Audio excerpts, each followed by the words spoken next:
2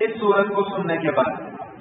تو نبی علیہ الصلوۃ والسلام نے جب تلاوت مکمل فرما دی تو لوگوں سے مخاطب ہو کے یہ بات ارشاد فرمائی کہ اس سورت کو سننے کے بعد اثر رکھنے میں تم سے زیادہ بہتر جنات تھے، جن سے جن. حضور علیہ الصلوۃ والسلام کے مکی دور میں ایک لیلۃ الجن کا واقعہ بڑا مشہور ہے کہ جس میں نبی علیہ الصلوۃ والسلام جنات کی تبلیغ کے لیے تشریف لے گئے تھے. تو وہاں پر نبی علیہ الصلوۃ والسلام نے ان جنات کو یہ سورۃ الرحمن کی تلاوت پڑھ کر سنائی، اور جب سورۃ الرحمن پڑھ کر سنائی تو ہر چند آیات کے بعد کیا لفظ آ رہا ہے کہ فبِأَيِّ آلَاءِ رَبِّكُمَا تُكَذِّبَانِ کہ تم اپنے رب کی کون کون سی نعمتوں کی ناشکری کرو گے، ناقدری کرو گے. تو نبی علیہ الصلوۃ والسلام نے فرمایا کہ جنات نے، تم تو اس آیت کو سن کر خاموش رہے، لیکن جنات نے اس آیت کو سن کر اس کا جواب دیا، اور جواب کیا دیا کہ لا بِشَيْءٍ مِّن نِّعَمِكَ رَبَّنَا نُكَذِّبُ وَلَكَ الْحَمْدُ کہ اے ہمارے رب، ہم آپ کی دی گئی کسی بھی نعمت کی ناشکری نہیں کرتے بلکہ ہر نعمت پر آپ کا شکر ادا کرتے ہیں. فرمایا کہ جنات نے تو اس آیت کو سن کر یہ کہا، تم نے اس آیت کو سن کر کچھ بھی نہیں کہا. لیکن یہ حدیث میں نے اس کانٹیکسٹ میں بیان کی ہے کہ جو حضرات یہ فرماتے ہیں کہ یہ سورت مکی ہے، وہ اس روایت کو بنیاد بناتے ہیں کیونکہ لیلۃ الجن کا واقعہ جو ہے وہ مکی دور میں رونما ہوا، مدنی دور میں رونما نہیں ہوا. دوسری روایت سورۃ الفرقان ہے 18ویں پارے کے آخر میں اور 19ویں پارے کے آغاز میں. سورۃ الفرقان کی ایک آیت ہے کہ جس میں یہ کہا جا رہا ہے کہ اسجدوا للرحمن کہ بھائی رحمان کو سجدہ کرو. تو اس پر جو مکہ کے کفار تھے انہوں نے کہا ومن رحمان، یہ رحمان کون ہے جس کو ہم سجدہ کریں؟ جو وہ رحمان کے نام سے واقف نہیں تھے وہ کہنے لگے ومن رحمان، یہ کون ہے رحمان جس کو ہمیں سجدہ کرنے کا حکم دیا جا رہا ہے؟ تو اس کے جواب میں اللہ تعالیٰ نے یہ سورۃ الرحمن کی ابتدائی چند آیات کو نازل فرمایا کہ جس میں رحمان کا تعارف بیان کیا جا رہا ہے کہ رحمان کون ہے. فرمایا کہ الرحمن علم القرآن خلق الانسان علمہ البیان کہ رحمان وہ ہے کہ جس نے قرآن کو نازل کیا ہے، قرآن سکھایا ہے. رحمان وہ ہے جس نے انسان بنایا ہے. رحمان وہ ہے جس نے انسان کو بولنا سکھایا ہے. گویا کہ ان کے سوال کے جواب میں رحمان کا تعارف یہ پیش کیا گیا. اس بنیاد پر اکثر مفسرین نے اس بات کو ترجیح دی ہے کہ یہ سورت مکی دور میں نازل ہوئی ہے. تیسری اہم ترین بات کہ اس سورت کا آغاز جو ہو رہا ہے وہ اللہ تعالیٰ کے ایک صفاتی نام سے ہو رہا ہے، الرحمن کے نام سے. یاد رکھیے گا کہ اللہ جو ہے یہ اللہ کا ذاتی نام ہے، اور باقی جو اسماء گرامی ہیں وہ اللہ تعالیٰ کے صفاتی نام ہیں. مثال کے طور پہ ایک آدمی ہے وہ ڈاکٹر ہے، فرض کر لیں کہ اس کا نام محمد ارشد نام ہے، تو محمد ارشد جو ہے وہ اس کا ذاتی نام ہوگا، اور ڈاکٹر محمد ارشد جو ہے وہ اس کا صفاتی نام ہوگا کہ اس کے اندر صفت یہ ہے کہ یہ بندہ ڈاکٹر ہے. تو یہ جو اللہ ہے، اللہ یہ اللہ کا ذاتی نام ہے، اللہ کی پہچان ہے، اللہ کی شناخت ہے. اور باقی جتنے بھی نام ہیں، الرحمن ہے، الرحیم ہے، الملک ہے، قدوس، سلام، المؤمن، المہیمن، العزیز، الجبار، المتکبر، الخالق، البارئ، المصور، الغفار، القہار، الوهاب، الرزاق، الفتاح، العلیم، القابض، الباسط، الرافع، المعز، المذل، السمیع، البصیر، الحکم، العدل، اللطیف، الخبیر، یہ سارے کے سارے اللہ تعالیٰ کے صفاتی نام ہیں. یعنی ہر نام یہ بتاتا ہے کہ اللہ کے اندر یہ صفت موجود ہے. رحمان کی صفت اللہ کے اندر موجود ہے، رحیم کی صفت اللہ کے اندر موجود ہے، الملک بادشاہوں کی بادشاہت کرنے کی صفت صرف اللہ کے اندر موجود ہے، العلام ساری چیزوں کا علم رکھنے کی صفت صرف اور صرف اللہ کے اندر موجود ہے. مخلوق کے اندر کسی کے اندر یہ صفات موجود نہیں ہے. تو بڑا ہی پیارا آغاز اللہ پاک نے اس سورت کا اپنے نام کے ساتھ نہیں بلکہ اپنی صفت کے ساتھ کیا کہ الرحمن علم القرآن. سوال یہ بھی پیدا ہو سکتا ہے کہ یہاں پر اللہ تعالیٰ نے اپنے نام کے ساتھ کیوں نہیں شروع کیا؟ اللہ یہ بھی تو کہہ سکتے تھے نا کہ اللہ علم القرآن، کہ اللہ وہ ہے کہ جس نے قرآن سکھلایا ہے. لیکن اللہ نے اپنی صفت کے ساتھ، یہ سوال میں نے کسی کتاب میں پڑھا نہیں ہے، نہ میں نے کسی سے سنا ہے. یا آپ حضرات کی برکت سے اللہ پاک نے یہ سوال بھی میرے دل میں ڈالا اور اس کا جواب بھی دل میں ڈالا. سوال کو سمجھ لیا، اب جواب بھی سمجھ لیں کہ اللہ کے نام کے اندر ایک عظمت ہے، ایک جلال ہے، ایک ہیبت ہے، ایک کبریائی ہے، ایک بڑائی ہے، اور رحمان کے نام میں رحمت ہے. یہاں پہ چونکہ قرآن کو اللہ تعالیٰ اپنی رحمت قرار دے رہے ہیں، اس لیے اللہ تعالیٰ نے اپنے ذاتی نام کے ساتھ اس سورت کا آغاز نہیں کیا، بلکہ اپنے صفاتی نام الرحمان کے ساتھ اس سورت کا آغاز کیا. اور الرحمان کا مطلب بھی سمجھ لیں.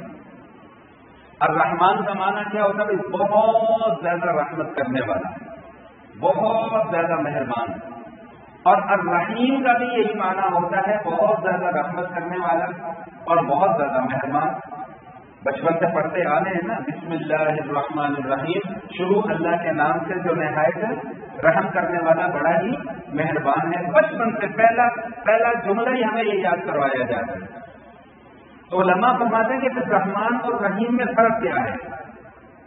رحمان اور رحیم میں فرق کیا ہے؟ بڑی ہی خوبصورت باتیں مفسرین نے ارشاد فرمائی ہیں، میں ان کو مختصر اور آسان الفاظ میں سمجھانے کی کوشش کروں گا. علماء فرماتے ہیں کہ رحمان کا معنی ہے عام الرحمہ اور رحیم کا معنی ہے تمام الرحمہ. سمجھا دیتا ہوں، پریشان نہ. رحمان کا معنی یہ ہے کہ جس کی رحمت عام ہو، اور رحیم کا معنی یہ ہے کہ جس کی رحمت عام ہو، مکمل ہو. کیا مطلب؟ مطلب یہ ہے کہ رحمان ایسی ذات کو کہتے ہیں کہ جس کی رحمت سے تمام کے تمام لوگ فائدہ اٹھا رہے ہیں.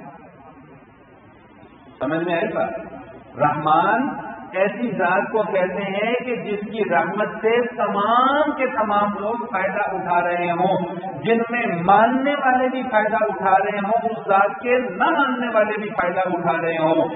رحمان کے ذریعے سے اس سورت کا آغاز کیا، بتا دیا کہ قرآن میری ایک ایسی نعمت ہے کہ جو ماننے والوں کے لیے تو سراپا رحمت ہے ہی ہے، جو نہیں بھی مانتا اس کے لیے بھی یہ سراپا رحمت ہے. یہی وجہ ہے کہ علماء کرام فرماتے ہیں کہ یا رحمان الدنیا والآخرہ و یا رحیم الآخرہ، کہ اے دنیا اور آخرت میں نہایت مہربانی کرنے والے، اور رحیم کا لفظ صرف آخرت کے ساتھ خاص ہے کہ اے آخرت میں رحم کرنے والے. رحیم کی رحمت کا تعلق صرف ماننے والوں کے ساتھ ہے، رحمان کی رحمت کا تعلق ماننے والوں کے ساتھ بھی ہے اور نہ ماننے والوں کے ساتھ بھی ہے. یہی وجہ ہے کہ کوئی انسان چاہے وہ اللہ کا ماننے والا ہو، اللہ کا عبادت گزار ہو یا گناہ گار ہو، کوئی بھی انسان چاہے وہ مسلمان ہو یا کافر ہو، کوئی بھی مخلوق چاہے وہ انسان ہو، فرشتے ہو، جنات ہو، گھوڑا ہو، گدھا ہو، بکری ہو، کتا ہو، کوئی بھی مخلوق ہو، کوئی بھی مخلوق اللہ کی بھوکی نہیں رہتی. اللہ سب کے رزق کا انتظام فرماتے ہیں. یہ ہے رحمان کا مطلب کہ اللہ کی رحمت ہر مخلوق کو شامل حال ہے، اور مخلوق میں سے جو افضل مخلوق ہے اس کے لیے ہر فرد کو، ہر باشندے کو اللہ کی رحمت شامل حال ہے. یہی وجہ ہے کہ اللہ تعالیٰ اس سورہ مبارکہ کا آغاز اپنے اس برکت والے نام سے فرمایا. کیا فرمایا؟ الرحمن علم القرآن، کہ بھائی وہ رحمان وہ ذات ہے کہ جس نے قرآن سکھلایا، جس نے قرآن سکھلایا. علماء فرماتے ہیں کہ قرآن کس کو سکھلایا؟ کس کو سکھلایا قرآن؟ علماء مفسرین فرماتے ہیں کہ اس کے دو معنی ہو سکتے ہیں. ایک تو یہ کہ خاص پہلے نبی کریم علیہ الصلوۃ والتسلیم کو اللہ تعالیٰ نے براہ راست قرآن سے کرایا، اور نبی کریم علیہ الصلوۃ والتسلیم کی برکت سے، ان کے صدقے سے، ان کے وسیلے سے اللہ تعالیٰ نے یہ قرآن باقی امت تک بھی پہنچایا. تو الرحمن علم القرآن، کہ رحمان وہ ذات ہے کہ جس نے قرآن سکھلایا. اس کے بعد کیا فرمایا کہ بھائی خلق الانسان، انسان کی تخلیق فرمائی. یہاں پر ایک علمی نقطہ ہے، باریک سی بات ہے، اگر اجازت ہو تو عرض کر دوں. سمجھانے کی کوشش کرتا ہوں انشاءاللہ آسان لفظوں میں، امید ہے کہ بات انشاءاللہ سمجھ میں آ جائے گی. ترتیب کیا ہے؟ ذرا توجہ میری طرف، پوری توجہ رکھیں گے تو کچھ بات سمجھ میں آئے گی. ترتیب دیکھیں کیا ہے. الرحمن علم القرآن خلق الانسان. ترتیب کیا ہے کہ رحمان وہ ہے جس نے قرآن سکھلایا اور پھر کیا کیا؟ انسان کو پیدا کیا، انسان کی تخلیق فرمائی. اچھا، مجھے یہ بتائیں کہ تخلیق پہلے ہونی چاہیے کہ تعلیم پہلے ہونی چاہیے؟ جی پہلے انسان پیدا ہوگا تو پھر قرآن سیکھے گا نا. نہیں سمجھ میری بات؟ بھائی پہلے تخلیق ہوگی تو پھر تعلیم ہوگی نا. لیکن یہاں اللہ تعالیٰ نے معاملے کو الٹ کر دیا ہے. پہلے تعلیم کو ذکر فرمایا، بعد میں تخلیق کو ذکر فرمایا. اللہ تعالیٰ کروڑ رحمت نازل فرمائے ہمارے علماء پر، ہمارے اکابرین پر، ہمارے مفسرین پر، محدثین پر، ائمہ کرام پر، صحابہ کرام پر، جن کی برکتوں سے آج ہم کچھ بولنے کے قابل ہیں، کچھ قرآن سیکھنے اور سمجھنے کے قابل ہوئے ہیں. آمین تو کہہ دو بھائی. یہ بار بار آپ لوگوں کو زور کیوں دینا پڑتا ہے آمین کہلوانے پر؟ ہمارے لیے دعائیں نہیں نکلتی، بڑی کنجوسی کرتے ہیں آپ لوگ. ہم سے جتنی مرضی دعائیں کروا لیں گے، جہاں یہ بات آئے گی کہ اللہ علماء کے اوپر رحمتیں فرمائے، سب کی زبان کو تالے لگ جاتے ہیں. کسی دن مولویوں نے ایسا کر دیا نا کہ آج کے بعد تم لوگوں کے لیے دعا نہیں کرنی، تو پھر دیکھنا کیا ہوگا. پھر ٹکرے ماروں گے دیواروں میں جا کے کہ وہ مولوی نہیں آتا دعا کراتے. تو الرحمن علم القرآن خلق الانسان. رحمان کو جس نے قرآن سکھلایا، رحمان کو جس نے انسان کی تخلیق فرمائی. ہونا کیا چاہیے تھا؟ ہونا یہ چاہیے تھا کہ الرحمن خلق الانسان علم القرآن. ہونا یہ چاہیے تھا کہ پہلے انسان کی تخلیق کا تذکرہ ہوتا، بعد میں تعلیم قرآن کا سلسلہ کا تذکرہ ہوتا. لیکن اللہ نے یہ نہیں فرمایا. علماء کرام نے کیا نقطہ بیان فرمایا؟ علماء کرام نے نقطہ بیان فرمایا کہ اللہ نے قرآن کی تعلیم کو انسان کی تخلیق سے پہلے ذکر ہی اس لیے کیا تاکہ انسان کو پہلی دفعہ میں ہی یہ بات سمجھ میں آ جائے کہ تخلیق انسانی کا اصل مقصد ہی تعلیم قرآن ہے. نہیں بلے پڑی بات کہ تخلیق انسانی کا اصل مقصد ہی تعلیم قرآن ہے. انسان کو دنیا میں بھیجے جانے کا مقصد ہی یہی ہے کہ بھائی قرآن کے ساتھ اپنا تعلق مضبوط کر لے. قرآن کے اندر اللہ نے ظاہری فائدے بھی رکھے ہیں، قرآن کے اندر اللہ نے باطنی فائدے بھی رکھے ہیں. جنہوں نے قرآن کے ظاہری فائدوں سے صرف فائدہ لینے کی کوشش کی، استفادہ کرنے کی کوشش کی، اللہ نے ان کو دنیا میں اونچا مقام دے دیا. جنہوں نے باطن کی ترقی کی، اللہ نے روحانیت میں ان کو اونچا مقام دے دیا. ایک جماعت ایسی گزری ہے کہ جنہوں نے قرآن کے ظاہر سے بھی اپنا تعلق مضبوط کیا، قرآن کے باطن سے بھی اپنا تعلق مضبوط کیا. اللہ تعالیٰ نے دنیا کو ان کے قدموں میں لاتا کر دیا، اور روحانی اعتبار سے اللہ نے ان کو ایک تمغہ اور ایک میڈل ان تمام کے تمام جماعت کے ہر افراد کے سینے پر سجا دیا کہ رضی اللہ عنہم ورضوان. اللہ ان سے راضی ہو گیا، یہ اللہ سے راضی ہو گئے. صحابہ کرام کی جماعت کہ انہوں نے قرآن کے ساتھ اپنا تعلق مضبوط رکھا، قرآن کے ساتھ جڑے رہے.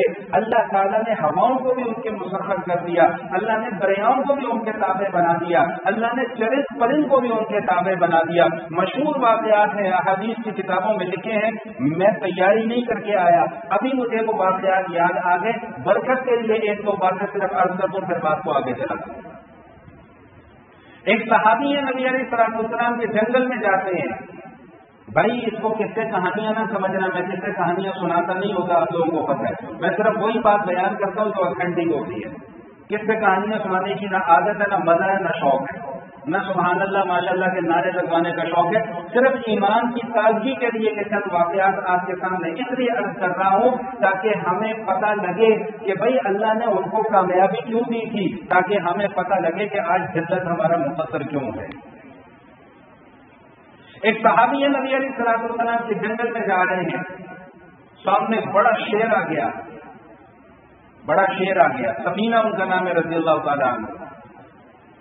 تو اب بجائے اس کے کہ وہ اس شیر کو دیکھ کر گھبرا جاتے یا دوڑ لگا دیتے، وہ شیر کے سامنے کھڑے ہو گئے اور شیر کو مخاطب کر کے صرف یہ جملہ کہا کہ تجھے پتہ کہ میں کون ہوں؟ تجھے پتہ میں کون ہوں؟ میں محمد رسول اللہ صلی اللہ علیہ وسلم کا صحابی ہوں. در پردہ سب سے پہلے اقرار کس بات کا کیا کہ میں قرآن کا ماننے والا ہوں، قرآن کا جاننے والا ہوں. حدیث شریف کے الفاظ کہ وہ شیر چلتا آیا، اس نے اپنا کندھا ایسے ان کے کندھے پر مارا اور ان کو لے کر جنگل کے دوسری جانب لے گیا. یہ قرآن کے ساتھ محبت کا نتیجہ یہ ہوتا ہے کہ اللہ درندوں کو بھی تمہارے تابع بنا دیتے ہیں. آج ذلت اور رسوائی ہمارے مقدر میں لکھ دی گئی ہے. صبح سے لے کر شام تک ذلیل ہو رہے ہیں، شام سے لے کر رات تک ذلیل ہو رہے ہیں، رات سے اپنی صبح تک ذلیل ہو رہے ہیں، لیکن ذلت چھوڑنے کا نام نہیں لیتی۔ کیوں نہیں نام لیتی؟ اس لیے کہ جس چیز نے ہمیں عزت دینی تھی ہم نے اسے اٹھا کے ہماری کی زینت بنا دیا۔ جس نے ہمیں بلندیوں پر لے کر جانا تھا اسے ہم نے جزانوں میں سجا کر اپنے گھروں کی زینت بنا کر رکھ دیا ہے۔ جس نے ہمیں عزتوں تک پہنچانا تھا اس کو ہم نے چند کرائے کے ٹکے کے مولویوں کے ہاتھوں میں بیچ کر اپنا ایمان بھی برباد کر دیا ہے، اپنا قرآن بھی برباد کر دیا ہے۔ کیا ہم بیچ نہیں رہے قرآن کو؟ کیا ہم قرآن کی تذلیل نہیں کروا رہے ہیں کہ 2 ٹکے کے لوگوں کو 500 روپے دے کر ہم قرآن پڑھواتے ہیں؟ ہم سمجھتے ہیں کہ ہم نے قرآن کی بڑی خدمت کر لی ہے، ہم یہ سمجھتے ہیں کہ ہم نے قرآن کے ساتھ بڑی اپنی محبت کا اظہار کر دیا ہے، بڑے اپنے لگاؤ کا اظہار کر دیا ہے۔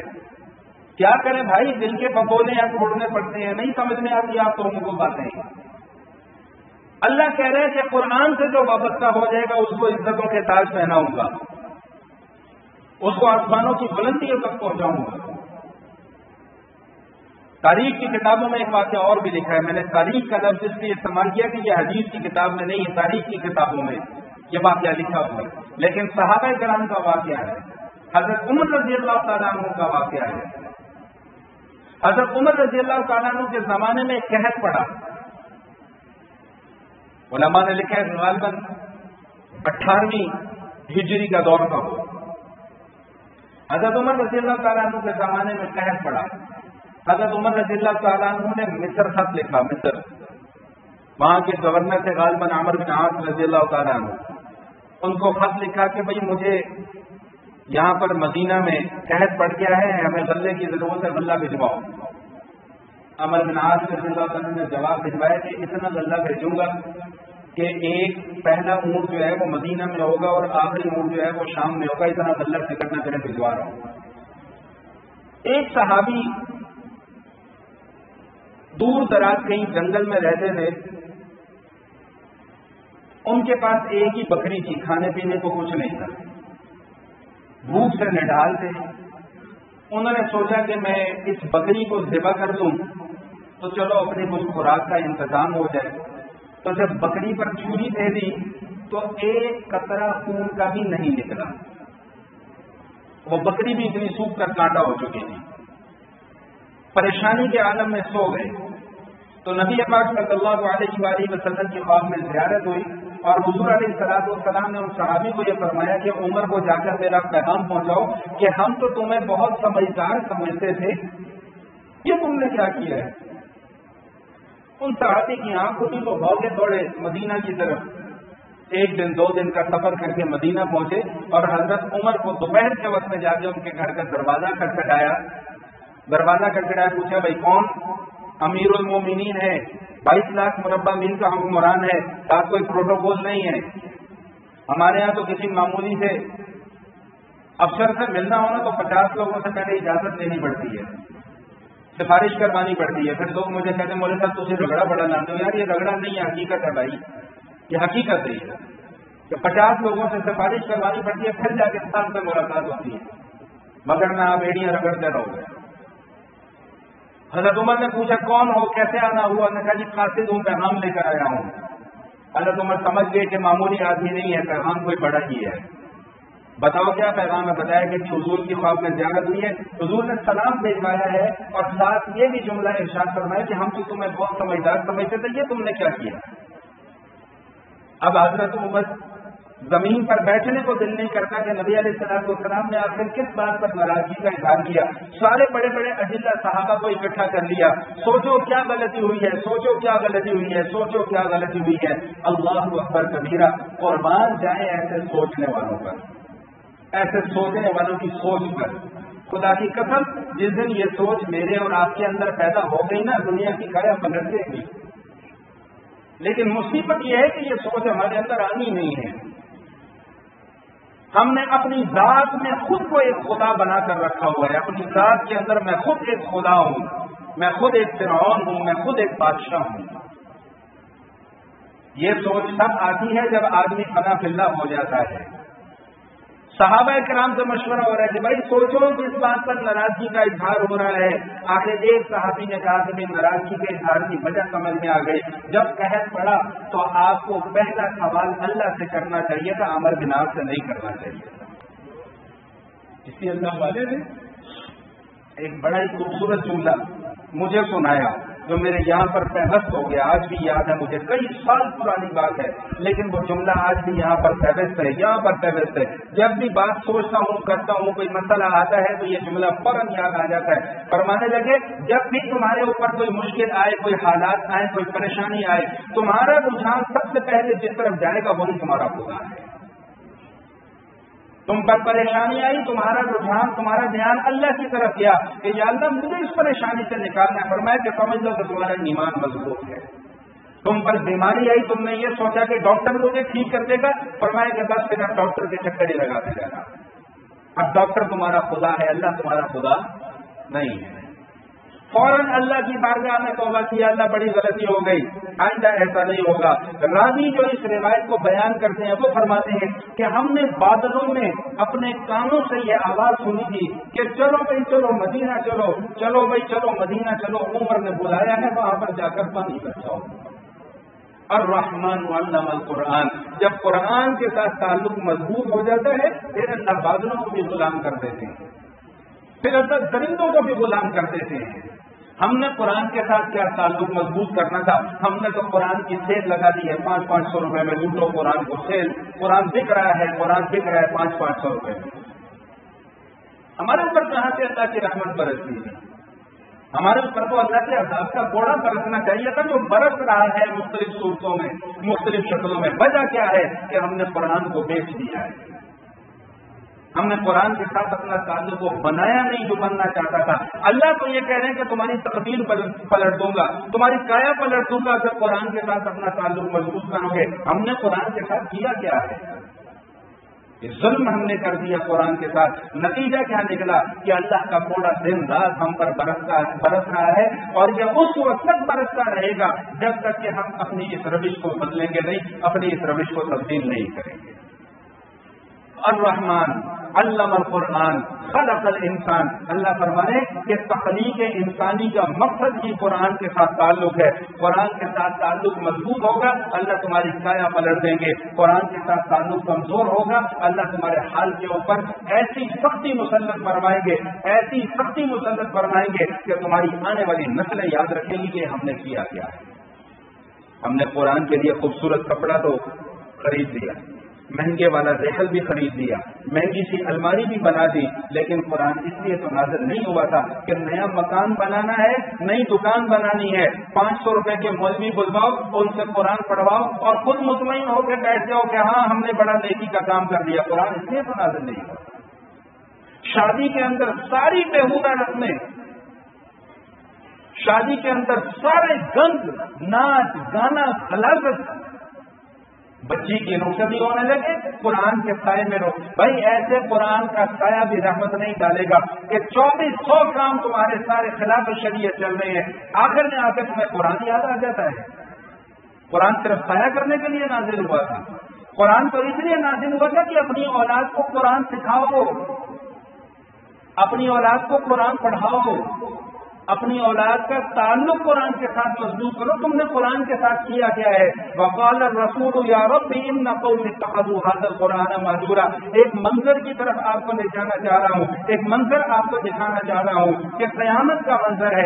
اللہ کی کرسی سامنے لگی ہوئی ہے, ہم اللہ کی بارگاہ میں کھڑے ہوئے ہیں, نبی علیہ الصلوۃ والسلام ہمارے خلاف دعویٰ کر رہے ہیں اور یہ دعویٰ خود قرآن کے اندر موجود ہے. وقال الرسول یا رب ان قوم اتخذوا هذا القرآن مهجورا.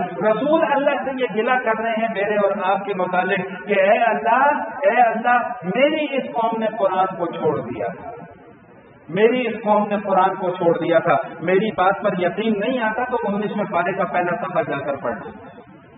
وقال الرسول یا رب ان قوم اتخذوا هذا القرآن مهجورا. رسول اللہ کی بارگاہ میں یہ عرض کریں گے, اللہ سے گلہ کریں گے, اللہ سے شکوہ کریں گے کہ اللہ میں تو ان کو قرآن دے کر آیا تھا, انہوں نے قرآن چھوڑ دیا, انہوں نے قرآن چھوڑ دیا. ذرا چشمے تصور سے جائزہ لیجیے گا کہ اللہ کی بارگاہ میں رسول میرے اور آپ کے خلاف یہ شکوہ کرے تو میرا اور آپ کا کیا انجام ہوگا.